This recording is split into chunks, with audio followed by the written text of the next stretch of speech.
Yes. Okay. Okay.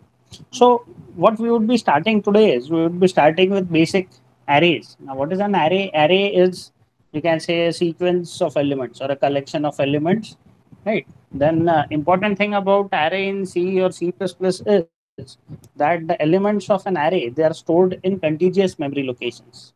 Now, what do we mean by contiguous memory location? Like side by side.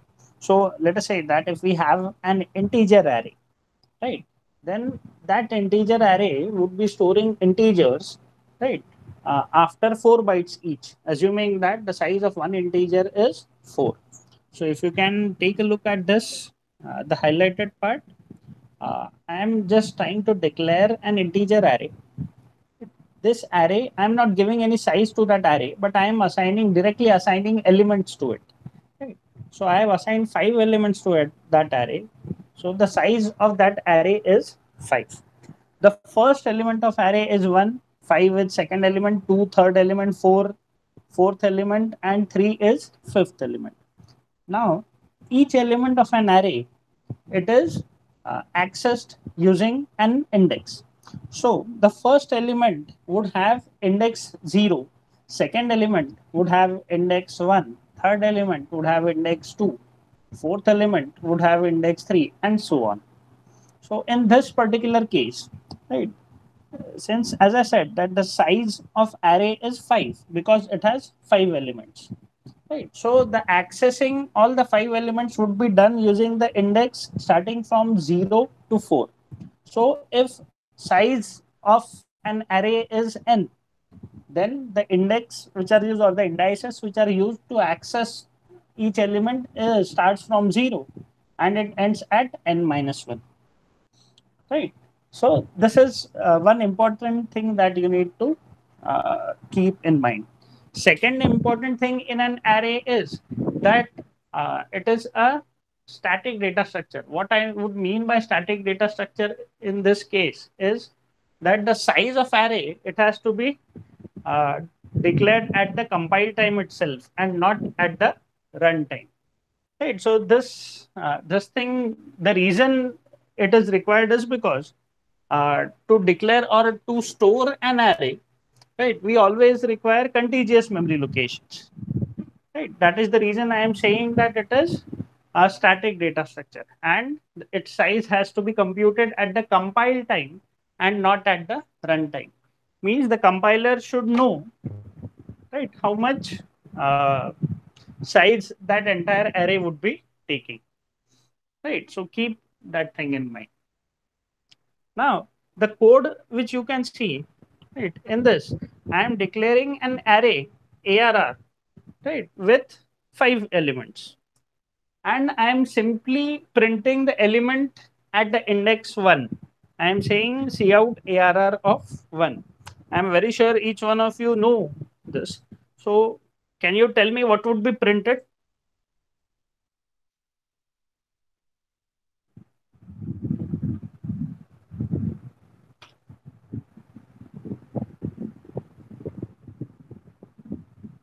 Can you guys tell me what would be printed?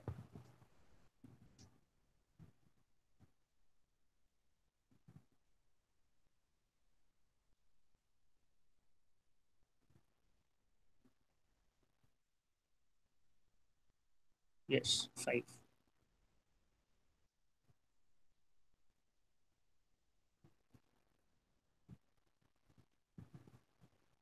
Okay.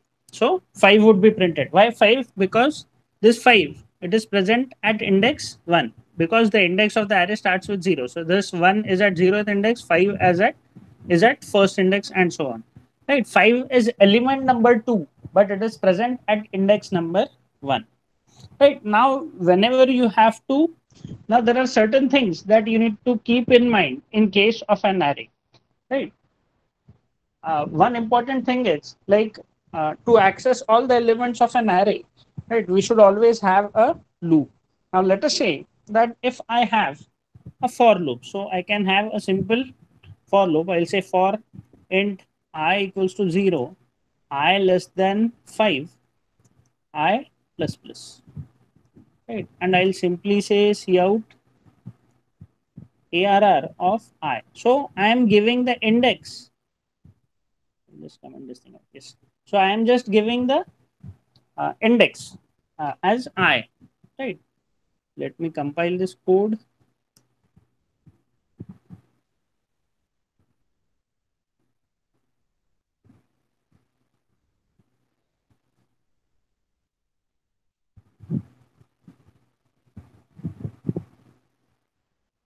It's taking a lot of time to compile.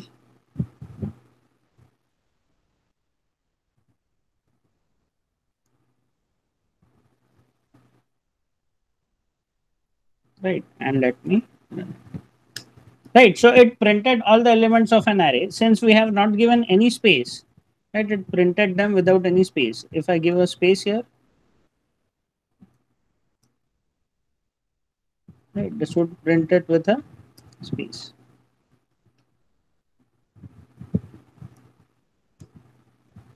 Right. It is pretty very simple. Right. Now in the same program, if I do a little bit of modification or if I change the problem statement, right, and my problem statement is that I need to print only the odd elements of an array. So what will I do? I will say if ARR of I mod 2 not equals to 0, right, means this is odd. Only then you should print the element. Otherwise, do not print. So let us check this out.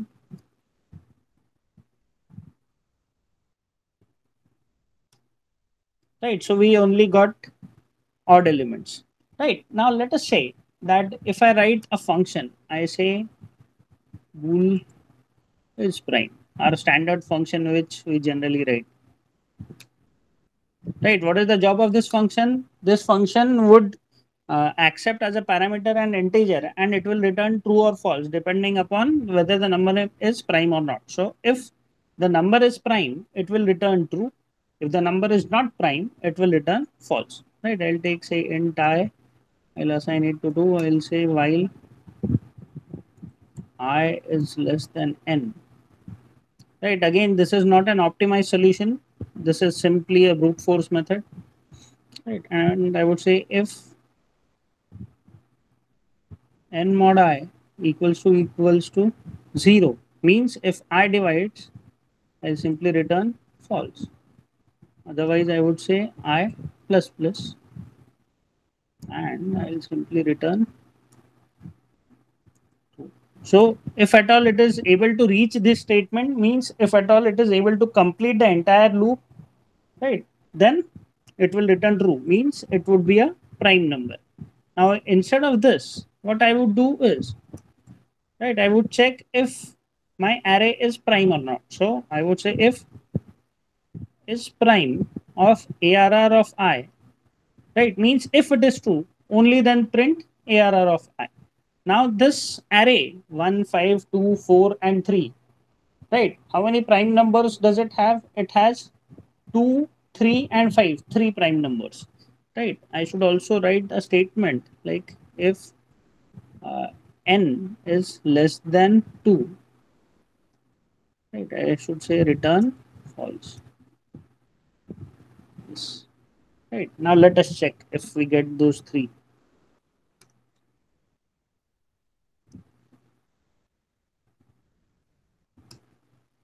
Right. So we got them in the same sequence 5, 2, and 3.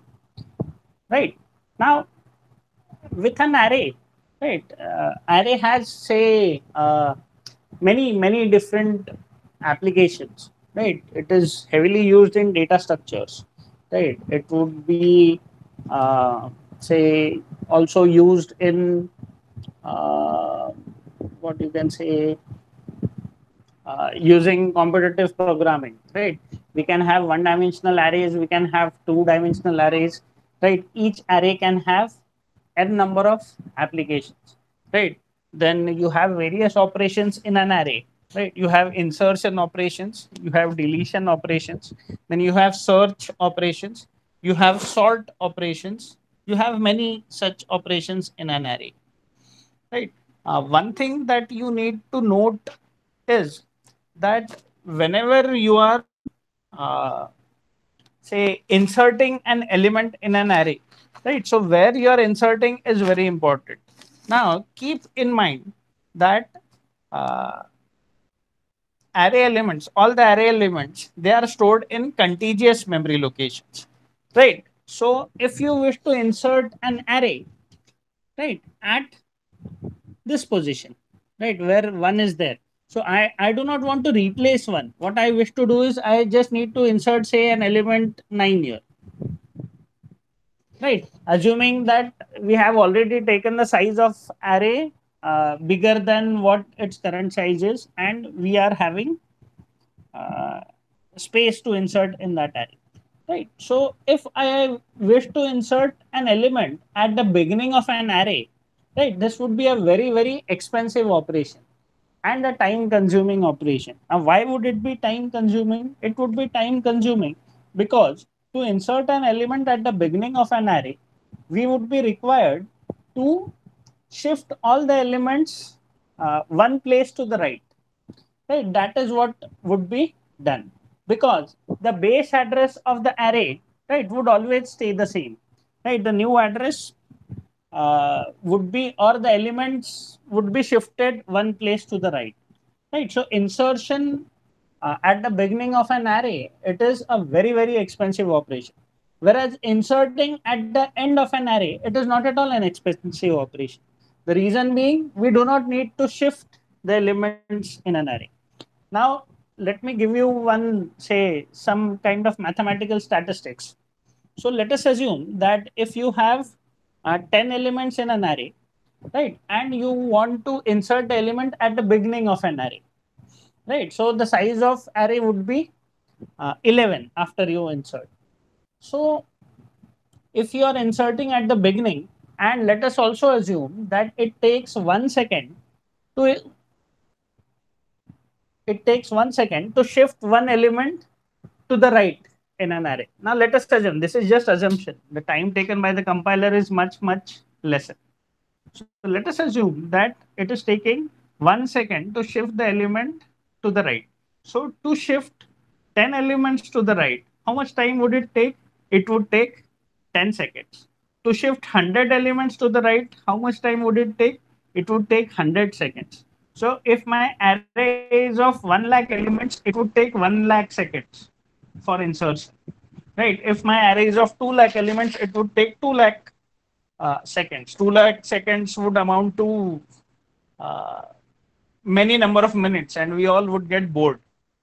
Right, now again, this is just an assumption that one shifting to the right is taking 1 second. It is not that much, but still considering that, uh, or else what I would say is, let us take another example, that if I have an array of 10 elements and I have to insert an element at the end of an array, right? So since there is no shifting involved, we can directly insert the element at 10th index or 11th position, right? Even if my array has 1 lakh elements, still it would hardly take any time to insert, right? So what is important to note is that inserting an element in an array at the beginning is a very expensive operation, especially when your array size is bigger, right? Not just beginning, but anywhere in the middle would also be an expensive operation, because it would always depend upon the size of elements of an array. How many seconds is it gonna take, right? Whereas insertion at the end would always be a very cheap operation. By cheap, I mean cheap in terms of time. So it would be a very good operation, right? Keep this thing in mind. So this can be one of the factors to find out whether to use an array in a program or not, right? Keep this thing in mind. Now, since, as I said, that array elements, they are stored in contiguous memory locations. Let us look at this picture.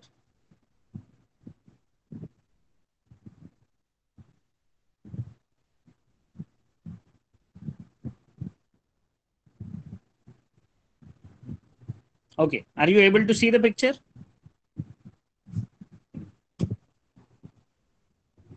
Yes, I guess. Okay, right. I have downloaded this somewhere from internet. Right. So if you see that we have uh, I have declared an array, right? A of 3, right? And it has 3 elements here. In the same way, right, it has 3 elements. This is another way of declaring. First way is just say A of 3 and it will have all the garbage values. The second declaration is that we have A of 3 and I am assigning values to it, right? It will have again 3 elements. This is third way, this is fourth way, and likewise, right? Now array or a one dimensional array, right, in C or C++, it is very similar to a one dimensional pointer in C or C++, right? Now let us re-go towards the definition of an array. Like the elements of an array, right, they are stored in contiguous memory locations, right? Elements of an array, they are stored in contiguous memory location. Now let us declare an array of size 5. So how will I declare? I would simply say int a of 5, right? So if we go here, right, now let us say I have an array here.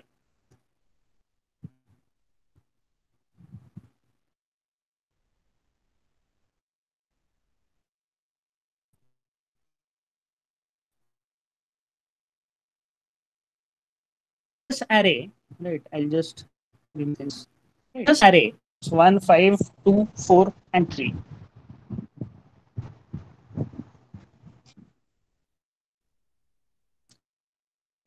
Right. Now will also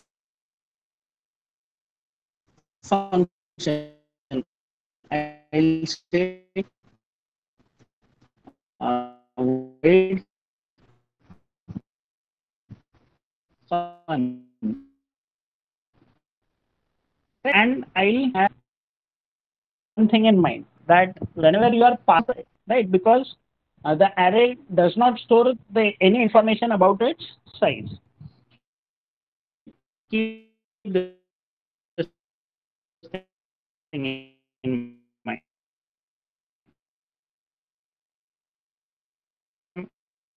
It,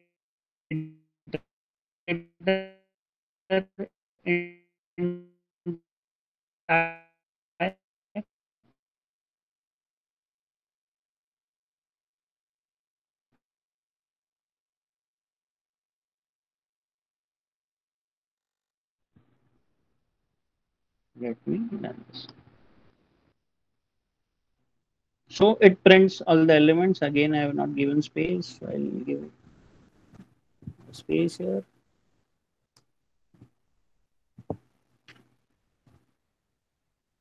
Right. So we are able to see that all the elements are printed. So that is how you pass an array to a function. Right. How do you pass?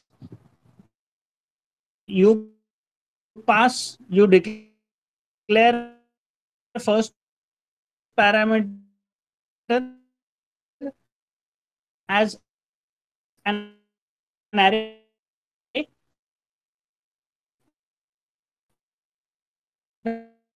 right?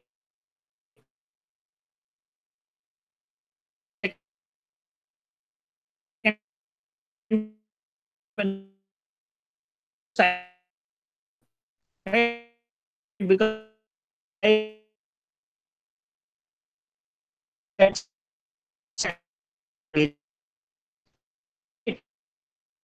and which the side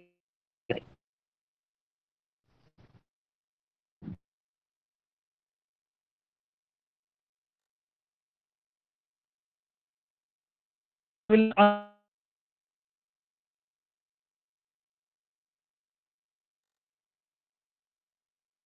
address of first element of an array of ARR here, I would say, right? So let us assume that the address of the first element of array ARR is 100. So address of second element would be 104, because assuming that integer takes 4 bytes. Address of third element would be 108, fourth element would be 112, and fifth element would be 116. right? Let us assume that integer is taking 4 bytes, right? And the base address of this array ARR, it is 100, right?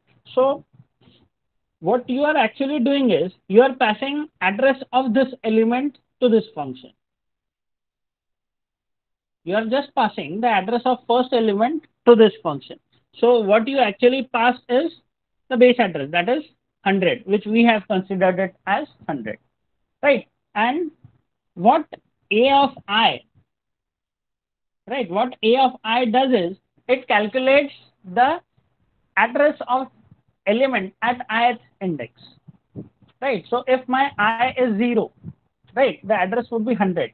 If my I is 1, right, so for my I equals to 1, what would my address be? My address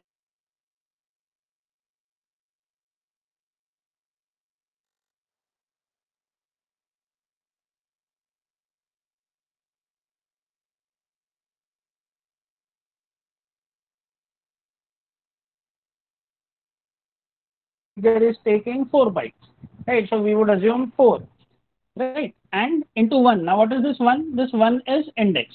So we can simply say that the formula for calculating is base address plus size of element multiplied by the index, right? So if I have to go to third element, what is my third element? Third element is 2, right? And what is the index of third element? Index of third element is again 2, right? So how will I calculate? I will calculate my base address, that is 100, plus size of element, that is 4, multiplied by 2. So it would be 100 plus 8, which is 108.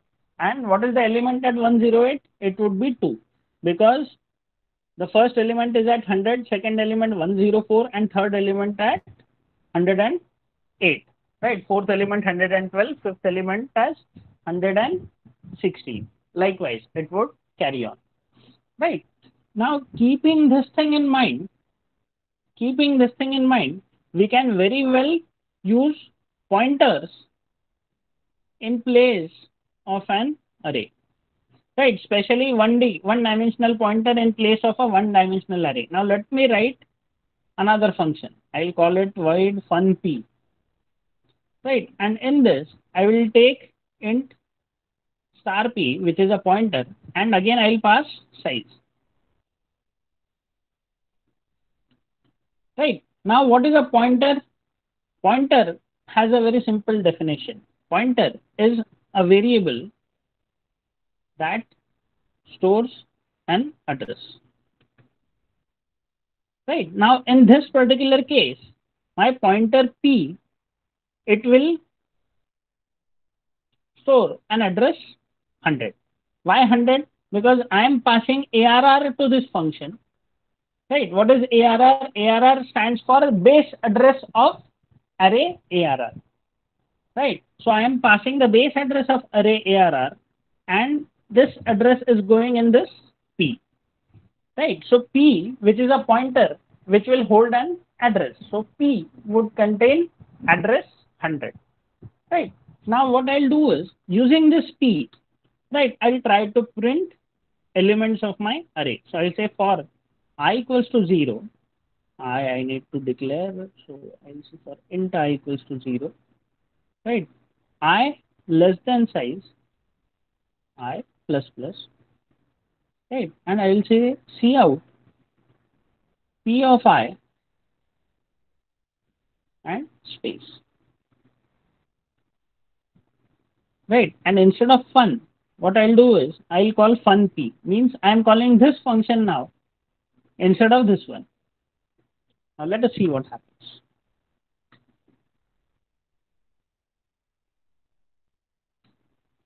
Right, the same result, right? So what it means is I'm using a pointer in place of an array, right? Why I'm able to do that is because the name of the array stands for nothing but the address of the base element of an array, or base address of an array, or address of the first element of an array.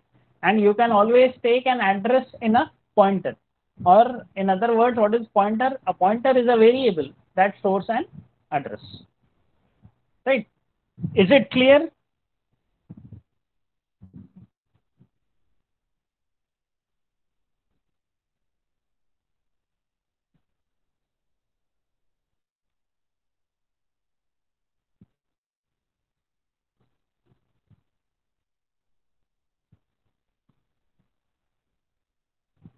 Okay. Sound clear नहीं है, अभी भी नहीं है.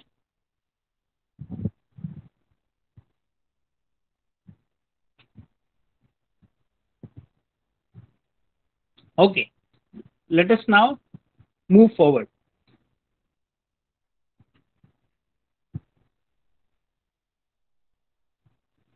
Right, now I have used this array or this pointer p in this way.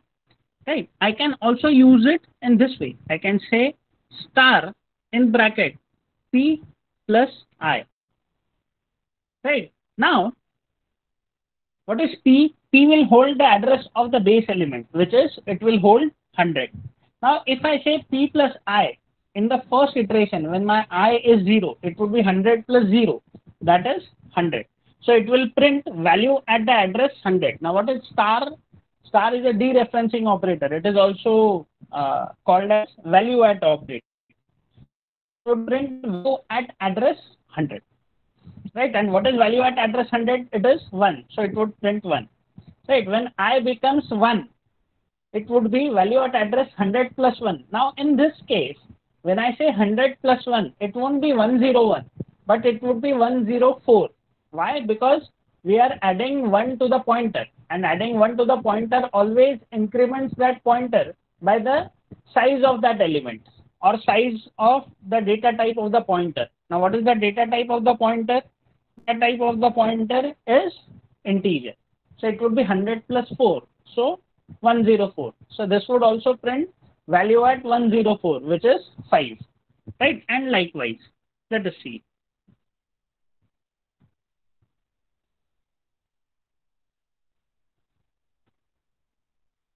Right? There is no difference. Right? So that is also allowed. Right? The third way of doing this, it is pretty strange, but that is also allowed in C. I'm using I of P. Let's check that out.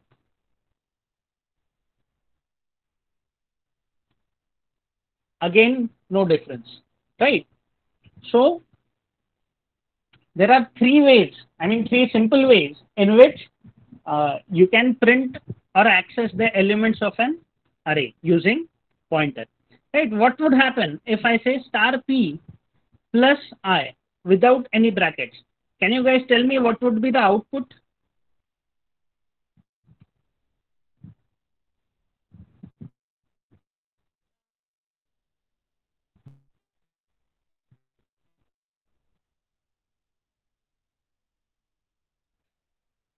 If I use star p plus I without any brackets, can you tell me what would be the output if I compile and run this program?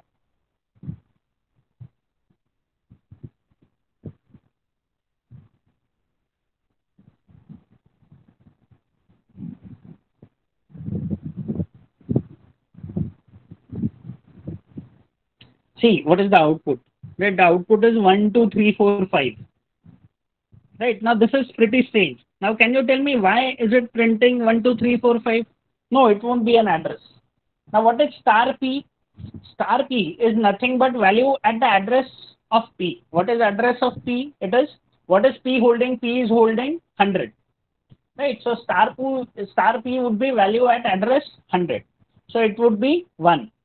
Right, so 1 plus 0. First time it would be 1 plus 0. Right. In the next iteration, when I is 1, again star p would still remain 1 because p is not changing. P is still the same. Right. So it would be 100 plus, sorry, 1 plus 1, then 1 plus 2, then 1 plus 3, and then the last index 1 plus 4. That is the reason it is printing me 1, 2, 3, 4, and 5. Is it clear?